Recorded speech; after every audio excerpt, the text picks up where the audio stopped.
Yesterday in an interview on the way back from Lebanon, Pope Leo said that the book that best describes his spirituality is The Practice of the Presence of God by Brother Lawrence of the Resurrection. As a Discalced Carmelite friar, that makes me really happy because this book comes from one of my own brothers, Brother Lawrence of the Resurrection. And he was a Discalced Carmelite lay brother who died in 1691 at our former monastery in Paris. And there he served as the cook and the sandal maker of the community.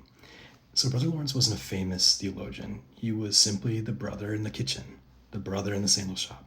But in that very ordinary life, he learned to live constantly in God's presence, so much so that the editor says that when he prayed without ceasing in all circumstances, his heart had become prayerified. At the center of his message is one simple conviction that I want to read for you now. The holiest and most necessary practice in the spiritual life is that of the presence of God. It consists in taking delight in and becoming accustomed to his divine company, speaking humbly and conversing lovingly with him all the time, at every moment, without rule or measure, especially in times of temptation, suffering, aridity, weariness, and even infidelity and sin.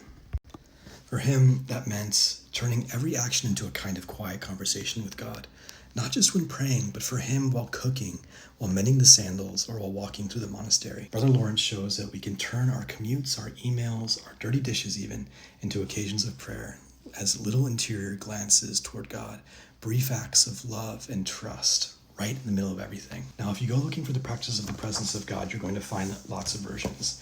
And there's actually a really interesting reason for that. Historically, Brother Lawrence's words traveled through small French booklets in the 1690s, collections of his spiritual maxims, his letters, his conversations, and even a version published by his friend, Joseph de Beaufort. But in the 18th and 19th centuries, Protestant editors and pietist writers picked up his work, made some edits, and spread it through German and later through English-speaking Protestant circles. Because so many of these later editions were rearranged, or they may have paraphrased his writings, it's really important to get as close as we can to the earliest texts. And that's where this edition from ICS Publications comes in. ICS is the English language publisher for the Carmelite Order. And so this edition is an authorized English translation of the French critical edition.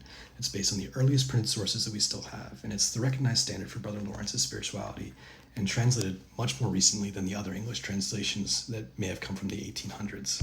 So if Pope Leo's comment about surrendering to God every day, each hour, every few minutes even, if this stirred something in you, I'd invite you to go to Brother Lawrence himself, not just to a devotional paraphrase, but to these earliest, carefully compiled texts, and let this quiet kitchen brother teach you how to practice the presence of God in the middle of your day.